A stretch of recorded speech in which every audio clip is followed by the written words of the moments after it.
all those years ago. I never got you back for that. I'm coming for you. And he wrote back, bring it. Question? Yes. Oh my gosh! I love that. That was the first lead role I ever played. I love that. And you know what? The show she mentioned is Generator Gawl, G-A-W-L. You guys should totally check this out. It's really good, isn't it? It's only like 12 episodes. Yeah, so 12 or 13 episodes. You can watch it in one evening, like one weekend. You should check it out. It's really a great show. And you know what's funny? I bet you don't know this. Maybe you do. I was at a convention with the director of Fullmetal Alchemist, the Japanese director. And we had a translator talking between us, chatting. He was saying how much he enjoyed what I did with Ed. And I was telling him how much I loved his direction of the show. And the translator, who's just translating back and forth, he's not interjecting any of his own thoughts, he's just translating back and forth. But suddenly the translator leans over to me and says, you know, he also did other show. I was like, he did? What show? It was Generator Gawl. No! The director of Fullmetal also directed Generator Gawl years earlier. And as soon as he said it, I like grabbed the Japanese director. I think I gave him a heart attack. And I was like, Gawl. I played Gawl. And he said, oh. And then we had another moment all over again. Because he did that one too. Yes? When you do the Star Trek stuff, how do you do the effects? Do you like do it old school like they did it 50 years ago? Or do you use computer stuff? We talked about doing that. You know, you guys, when they did the original Enterprise shots for the original series, there was no CGI. There were no computers. It was a model. It was a 12-foot-long model of that beautiful ship that they would sit on a blue screen and move the camera past the ship to make the ship look like it was going by. When I started this show, we briefly talked about the idea of actually getting a really good model and shooting the way they did. And we decided that it would probably just be too cumbersome to try to actually do that. And CGI now is so easy, you know, one guy can build a model in a 3D program, light it in a 3D program, and spit out files of the ship flying by any way you want. They were very limited in what they could do. They couldn't make the camera moves crazy back then. So we decided to use CGI. However, I had determined from the very beginning that it needed to look exactly like the original. Like, we were going to use CGI, but it needed to look like a model. It needed to look as much like the original as possible, because that's what we were doing, right? So here, let me show you.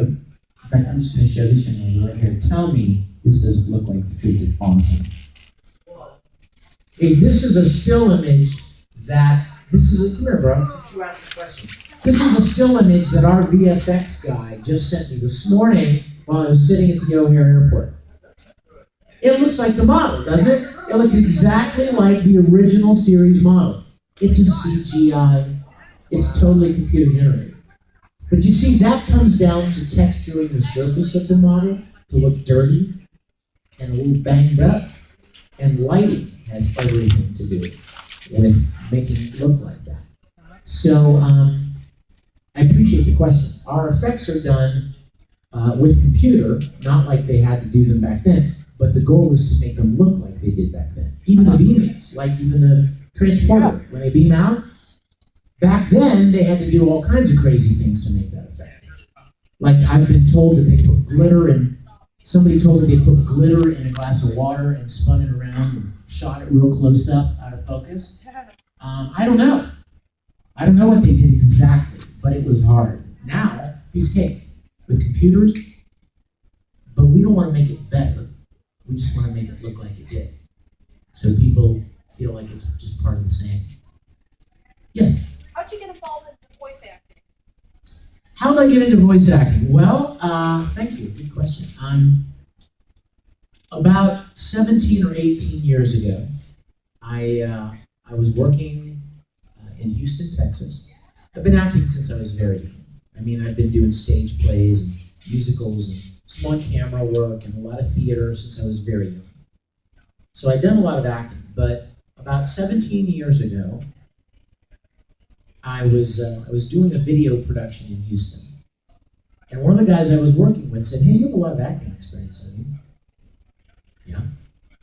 And he said, "You should go and audition for this place in town.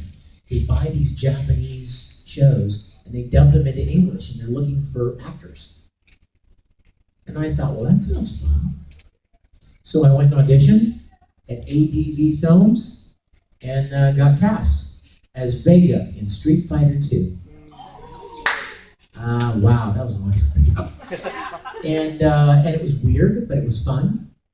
And I thought at the time, well, that was a fun, weird little one-time thing to do, right?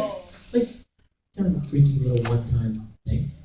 So I went back, I was writing music for television, I was writing music for ad agencies, and I was doing video and film work. And a few weeks went by, and ADV called me and said, "Hey, we have another show, you want to come and do a voice in this other one?" I'm like, "Sure." Didn't think anything about it. And then another one, and another one, and another one. And before I knew it, a year had gone by, and I'd done 5 or 6 shows with them, quite by accident. No, really? Come here, thank you. You guys are way too kind, thank you. Okay.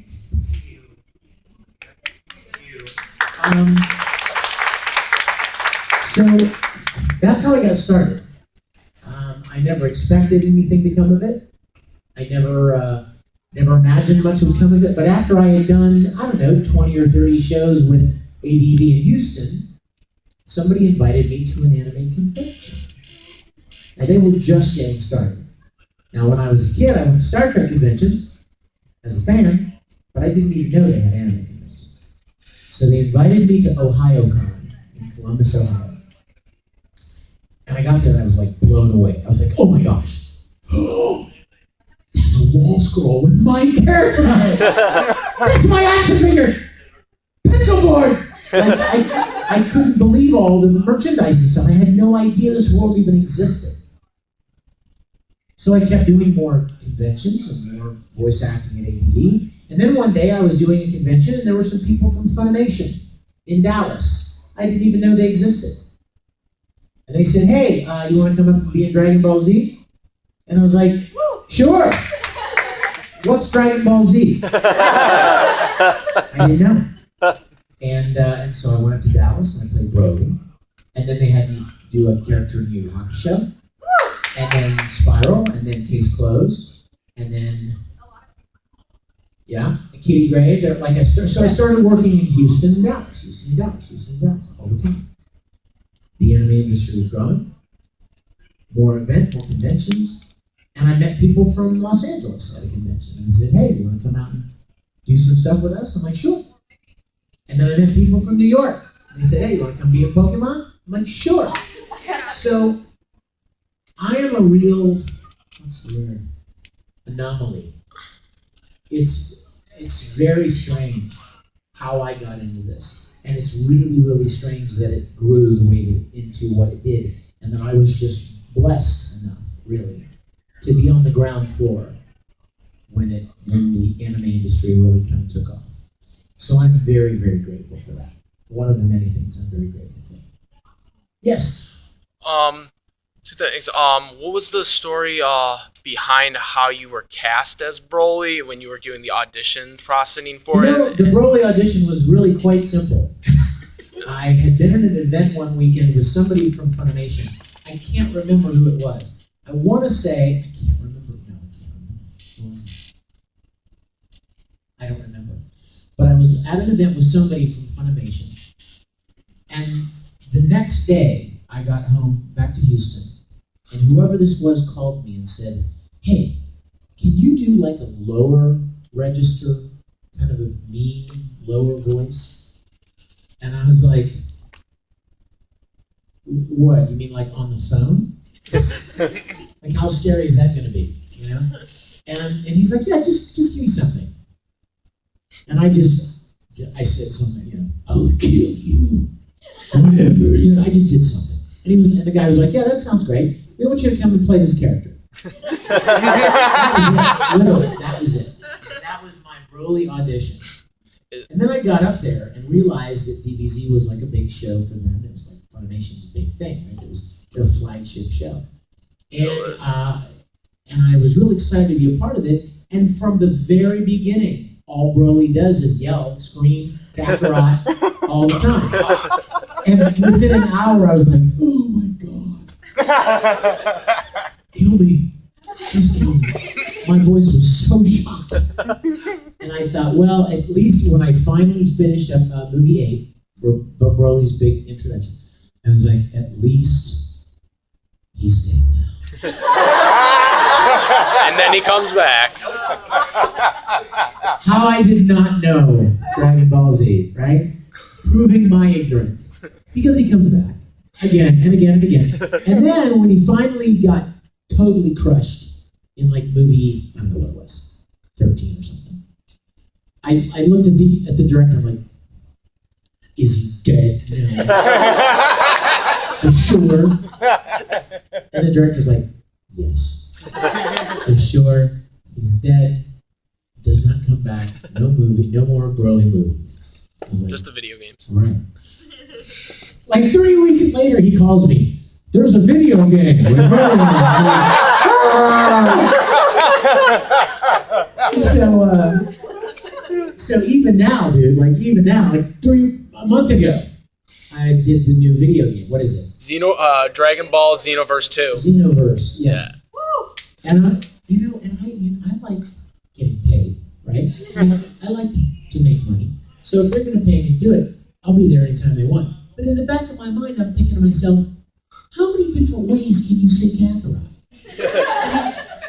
With all this stuff, every time I get up in the studio, and it'll be Kakarot, Kakarot, Kakarot, Kakarot, Kakarot, Kakarot. And I'm thinking, I did this 100 times already. They have all of these files. In fact, somebody told me there's a video game, and if you hold a sequence of buttons, it'll say all the Kakarots one right after the other. I mean, I don't want to be the dope to go to the studio and go, hey, why are you keep hiring me? Just use the stuff I've already done. No, I mean, that's okay. They're going to pay me to do it again. But it's a throat ripper. Yes?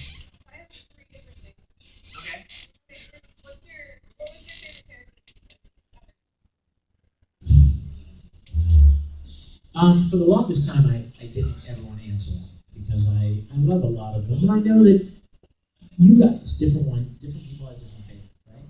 So I was like, oh man, you know, if some cute little girl dressed as Yuki, you know, comes up from Vampire Night and goes, what's your favorite character? In my mind, I'm like, wouldn't she just love it if I said Zero? So I usually will. And then if somebody comes up dressed as Haruhi, I'm gonna want to, you know, give them a nice feeling, you know? She would probably love it. You know what I mean?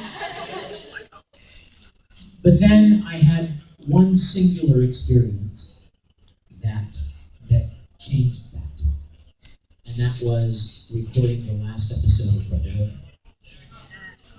When I recorded that last line that Ed says as he's getting on the train, and I found myself completely overwhelmed with sadness that it was probably over. You know, there probably wouldn't be any more. I thought, dang, I love this show so much, and I loved Ed so much. After that point, I have to usually say that Ed's probably the favorite thing I've done. And not even because it's a big popular show, just because it's a great show, and I played him for a very long time. Longer than any other character I've done. Yeah, there's that. I still love him, even that. And, but Tamaki is also a very close second place. I love Tamaki. Question? Anybody? Yes. It was so, you know what? I'm glad you asked that. When the first series of Fullmetal ended, it was very bittersweet because we all loved it and we were so sad that it was over. But we were glad that it ended strong. You know what I mean? Some shows, they just kind of peter out. You know, they outlast their impact. You know what I mean? Like somebody somewhere goes, this is a very popular show. Let's keep making more, even though we've run out of good things to do. And it just becomes dumb.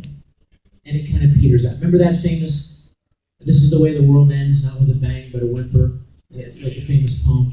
You know what I mean? Like some shows are just kind of, instead of like really ending strong. So even though we were sad that Fullmetal ended, we were really excited that it ended so strong. It didn't have an ending. That didn't end at all. But it didn't peter out. No, well, the movie was kind of a standalone, but the movie was amazing, by the way. I love Conqueror Ball. But when we heard that there was a new series coming, my first instinct was, woohoo! Right? More Ed, more Full Metal. My second instinct was, oh crap, what if it's bad? What if it's lame? Because the first one was perfect, right? I mean, the animation was beautiful, the music was beautiful, the story was great, the voice actors all did a great job, the mixing, everything about it was really good. So it would be very easy for the follow-up to not be as good. So I was a little worried about that. Until somebody told me that Brotherhood followed the manga.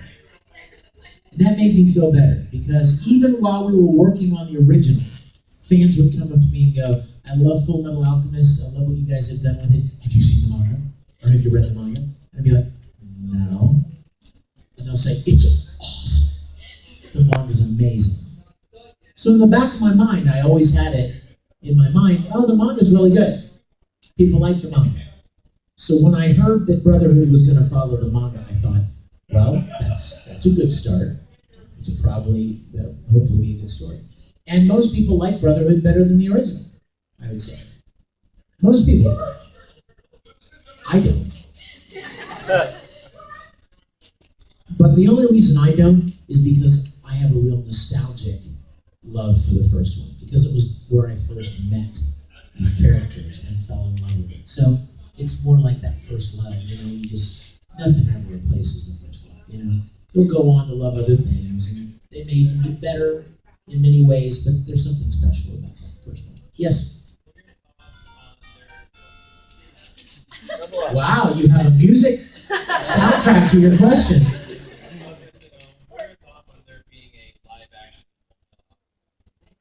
You know what? I don't know what to think about that. Because you want it to be good, but odds are that it won't be. You know what I mean? Like what's the word I'm looking for? The history has shown us. Oh, don't remind me. Shows and make live action. 9 times out of 10 they suck. Don't remind me. I don't even know why. Why? They don't have to. They could be done well. You know what I mean? I don't know why. I hope so. I hope it's good. It certainly is a great story for a movie. I would love to see a Western. I would love to see an American film company make an American version of the show. It's going to be Japanese, of course, but I'd love to see somebody here do it. And I'd love to see them do it well. You know? Not, it's like that live action Oron thing they did. And you know what? Okay, it might have even been good. But you know what I couldn't get past? Why weren't they wearing the same uniforms? Why would you change something like that? You know what I mean? Like those periwinkle jackets and the tie, that's the look. That's what everybody associates with Oron. And then they make a live action. They put them all in these navy blue suits with trim. Like, what the heck? That's just a random change. Like, why would you do that? People would just see real people in those uniforms would be fun. You'd already have a kind of an advantage by having them in the actual outfits they were wearing in the anime. But they changed it. Probably somebody said, well, they don't look enough like real prep school uniforms. So what? It's an anime! Yes. My question is, while you were voicing Tamaki, what was your favorite episode? Oh my gosh.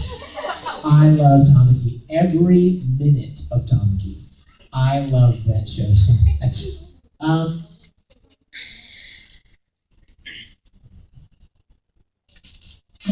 love when they went to the beach. I love when they went to the water park. I love when they did the Alice in Wonderland. I love the first episode. The very first episode, right out of the gate, where you establish the characters and their personalities and the way they treat Haruhi when she comes in. And, oh my gosh. Yeah. And where you first establish Tamaki's personality. The first episode. And I love the serious one when they go back and talk about how he met Kyoya. So moving. I love it so much. I love everything about that show. What's your favorite? Do you have a favorite? See, not as easy, is it? It's when he has the nightmare of Haruhi being like banished and stuff. And he's like, that's not fancy tuna. I love it so much. I was sad, but I love the one where it's thunderstorm. Yeah! So many great ones. I wish they made more of that. I've said this at many other conventions. I would pay, if I was a millionaire, I would personally fund another episode, another season. Second season is Yeah. coming out. What? Yeah, I think that's just one of those rumors that pops up every 6 or 7 months. Somebody will start a rumor on the internet, and it'll go like wildfire, and everybody's talking about it. I think Funimation should make one themselves, and I'll tell you why. Because when I went to Tokyo, I was quite surprised that Oran wasn't very popular there. But Funimation's English dub was very popular. So, I mean, I think Funimation should make one, actually. And they should go to college and follow the manga. Who has not asked a question yet? Who has one? Yes? What was it like working on the Fullmetal Alchemist video games, like the Broken Angel and Curse of the Elixir? You know what's fun? I'm so glad you asked that question. Because there's a very unique story behind that. When the original Fullmetal Alchemist was being cast, Funimation did not cast that show. A lot of studios don't cast big shows. The Japanese company that owns it casts it. They want to make sure that they have a say in who plays these roles. So what Funimation would do is Funimation would bring these actors in and they would record all the auditions. And then they would send them to Aniplex or whatever. And the people that made Fullmetal would make a decision on who to cast. What's funny about the original Fullmetal is that Funimation wanted to premiere the first episode at Otakon in 2006. You realize this is the 10th anniversary? This is the 10th anniversary of Fullmetal Alchemist. They wanted Larkin Seal, ready, steady, go? Larkin Seal was the band performing at Otakon, Baltimore, the big anime convention in Baltimore. 2006, they were the band. So Funimation wanted to make it a big rollout of Fullmetal in English. So they decided they were going to dub the first episode. They hadn't even gotten casting approvals from Japan yet. And it wasn't for broadcast, it was just for Otakon, right? So they asked me to come in and play and voice Ed for the first episode. Now I had not been cast. This is important. I was not cast yet. We didn't know who was going to play the characters. But they needed to have this episode ready for August Otakon. So they just had me do all the lines as Ed for the first episode.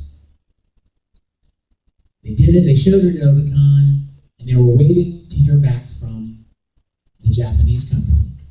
And then they decided they wanted to have the video games released almost simultaneously with it coming out on television.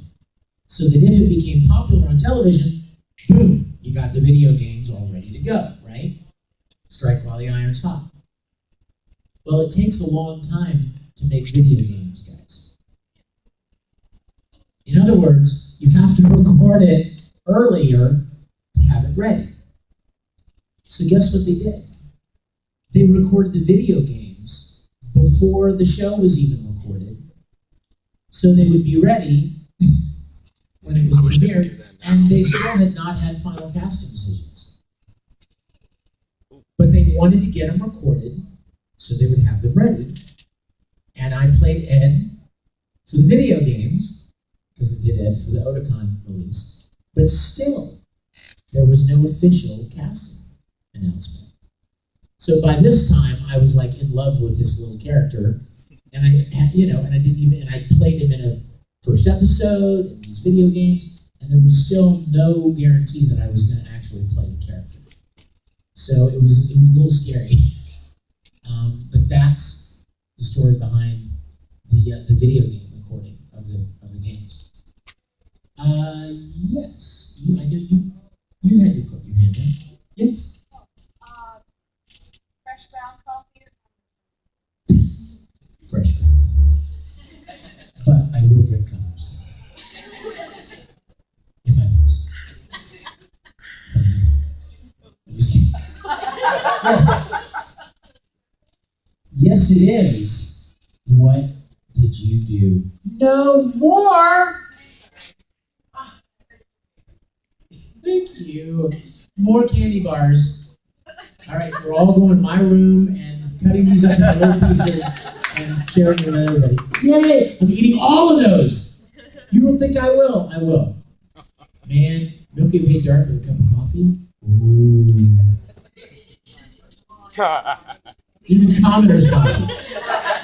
Yes. What would you say of the original Star Trek your favorite episodes are?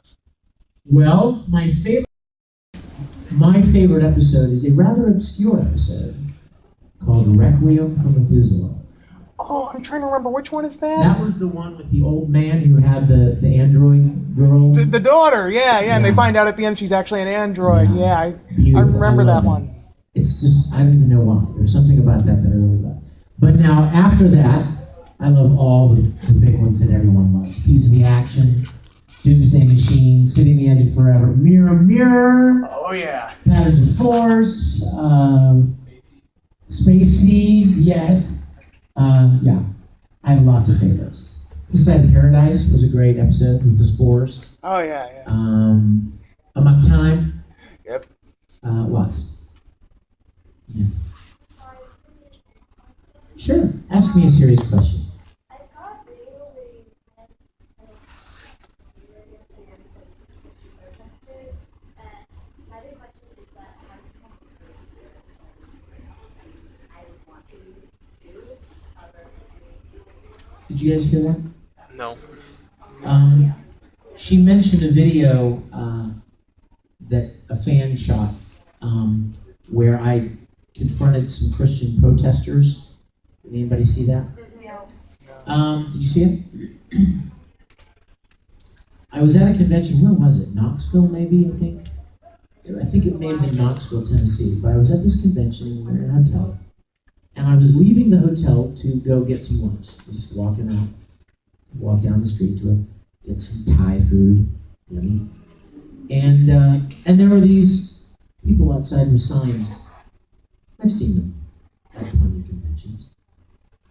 But they had these signs, and the sign said, judgment awaits, and God condemns, this and that. God hates this and that.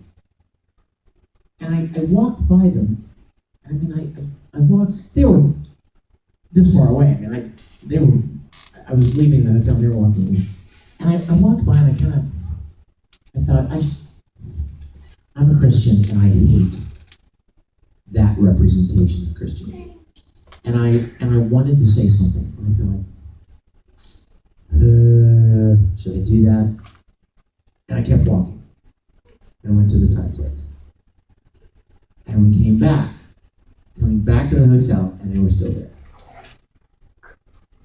And I thought, man, must be a tactful way to have an adult conversation with adults about something like that without it deteriorating into something bad, right? There must be a way. So I walked up to them and I said, "Hey there, hi, my name is Vic." I said, "I'm actually a guest of this event." And I said, I'm a believer, like you guys are, I assume, fellow Christian, attend church in Houston. I've led music in my church for years, and I know these kids, I know these people. And I said, I can only assume that you're doing what you're doing because you want to reach them. Can I just share with you, this is the way to do it. They need to know more than anything that God's madly in love with them. They need to hear that God doesn't care that they have purple hair, or that they pierce themselves, or that they wear black, or that they like anime, or the list goes on. They need to hear that God loves them, regardless. And I talked to them very matter-of-factly, very kindly, like we're on the same team. It was that kind of approach. I think I know what you guys are trying to do, and I have some thoughts because I'm kind of an expert at anime conventions and these people.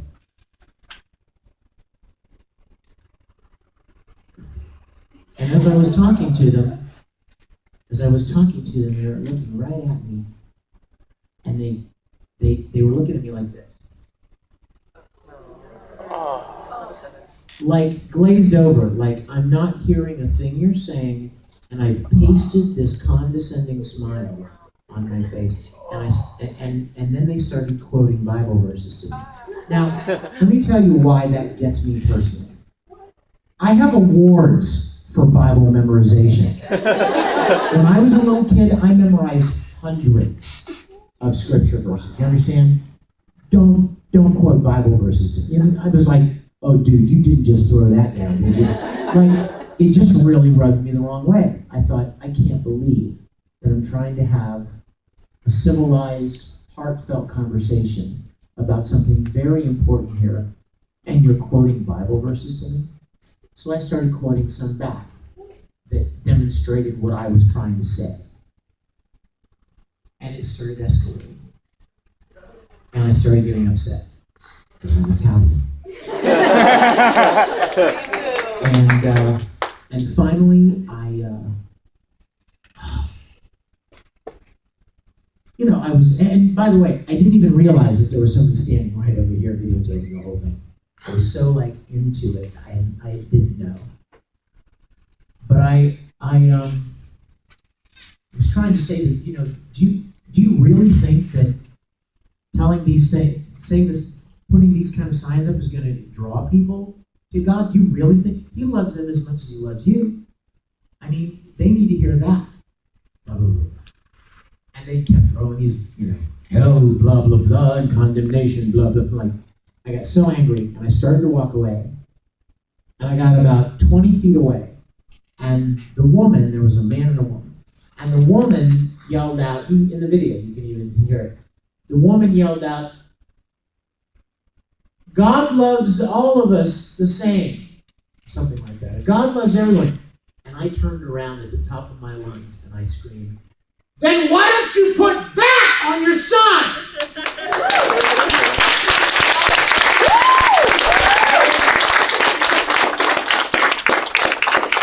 And I kind of felt bad because I kind of felt bad after because I got upset. Not because of what I said. Because what I said was right. But I felt bad that it kind of escalated the way it did. Now, I found out later that several people told me that they were from that Westboro Baptist. And I'll tell you guys, I can't even wrap my brain around that stuff. I can't even imagine the thought process that anyone could ever think that that's the way you draw people to you. If I wanted to be your friend, I wouldn't tell you the things I hate about you. Even a 10-year-old could understand that, right? Even a human being like us, with all of our flaws and all of our stupidity, can comprehend the fact that if you want to have a relationship with somebody, you express your love for them, your desire to be close to them, what you like about them, what's special about them. God's no different.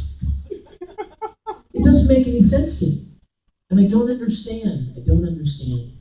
And it really troubles me that people get such a horrible impression and are, in many cases, turned off.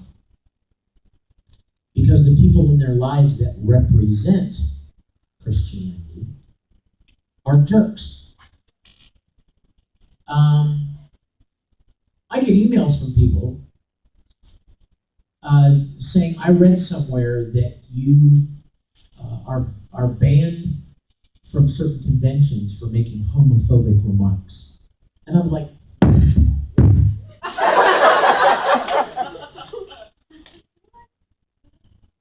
I've never made a remark like that in my life. But here's the way their brain works. Vic is a Christian. Christians hate homosexuals. Therefore, Vic hates homosexuals. Do you see the flawed reasoning? They know people in their lives who are jerks, like the Westboro people, who hate this and hate that and condemn this, right? And they assume that they represent people in general, Christians in general. Or even worse, that they represent God. Oh, my Lord, how wrong they are. So, unfortunately, those kind of people, my point is they give good people a really bad name. They give them a really bad rap. And people will be turned off to being open to a relationship, perhaps with the Creator, because the people in their lives who claim to be Christians treat them like crap and act condemning and judgmental and harsh. I know my time is up, but I wanted to. That's not quite why we're here. Okay. I wanted to actually say one thing special for you. I've known Vic for many years. I've never heard him say anything like that. Nothing negative and insensitive and like that at all. Because he's a really, really wonderful person. And that is actually why we have a surprise for him this afternoon.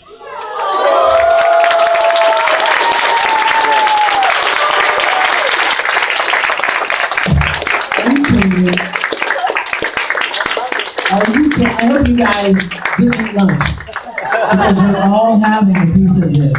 Oh my God! Taking the chocolate. Thank you, bro. Oh my gosh! One for every 100 years.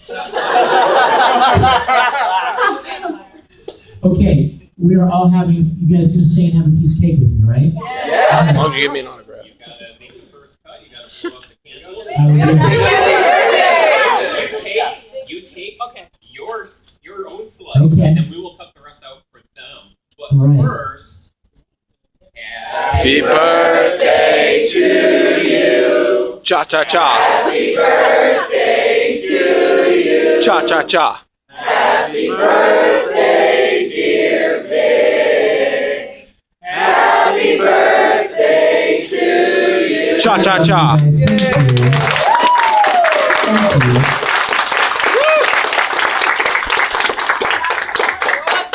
You know, I have to tell you something. Blow out the candles. I'm going to tell you a funny story, and I don't want you to feel sorry for me. I just want to tell you why this is special to me.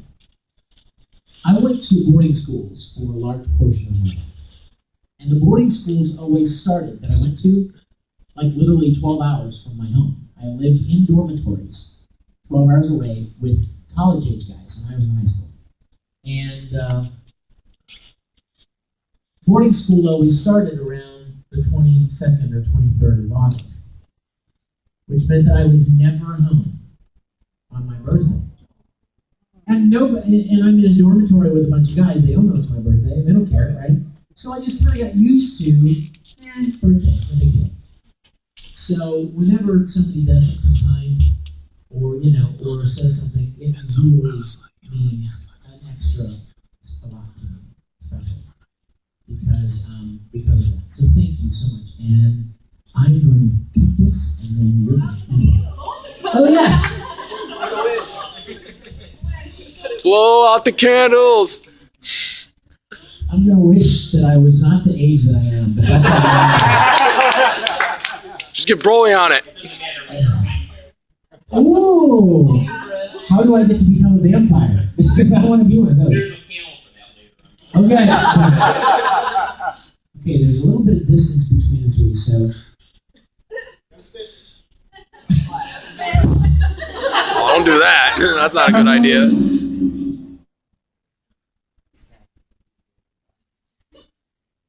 Oh, I did it. Yeah!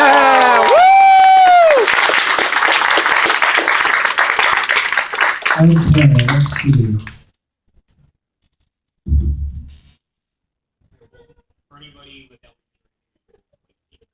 Oh yeah, I love white cake. Okay, I have to tell you another funny story. As I'm looking at this cake and I'm looking at this icing, it's like this purple color, right? When I was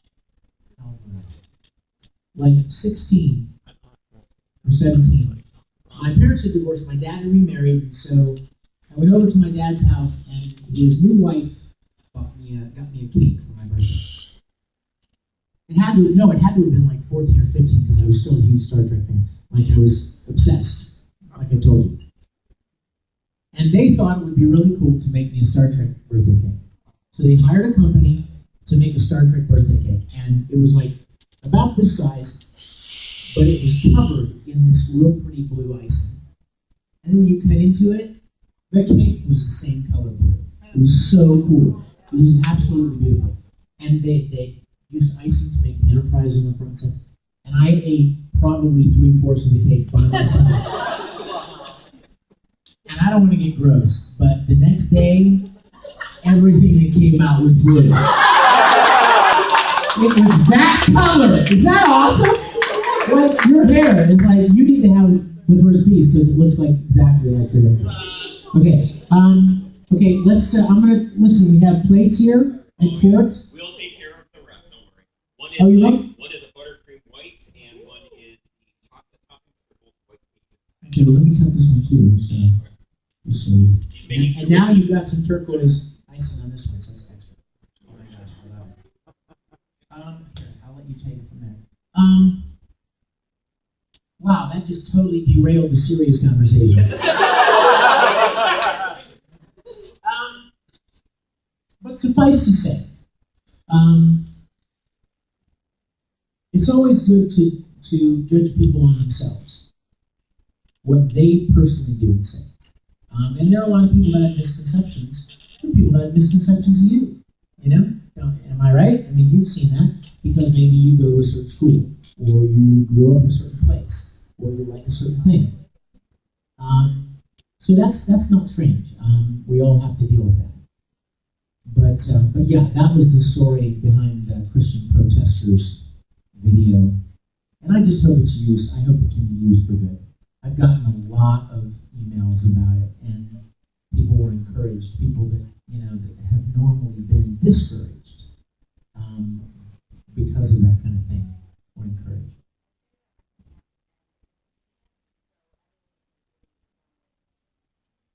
Oh, I didn't answer your question. Where does the courage come from to do that? You said, how do you get the courage to do that? You just do it. I'm going to tell you a little secret. Things that are scary in your mind are often a lot less scary in real life than you think they are in your mind. People that like, if you contemplate doing something or saying something, and some voice in your head is like, oh, don't do that, because then people are going to think you're this, or people are going to insult you, or whatever. Usually that voice is trying to keep you from doing the right thing. And if you step out and do the right thing anyway, you're like, oh, it's pretty nice out here. Like, it's nowhere near as bad as I kind of was afraid it was going to be.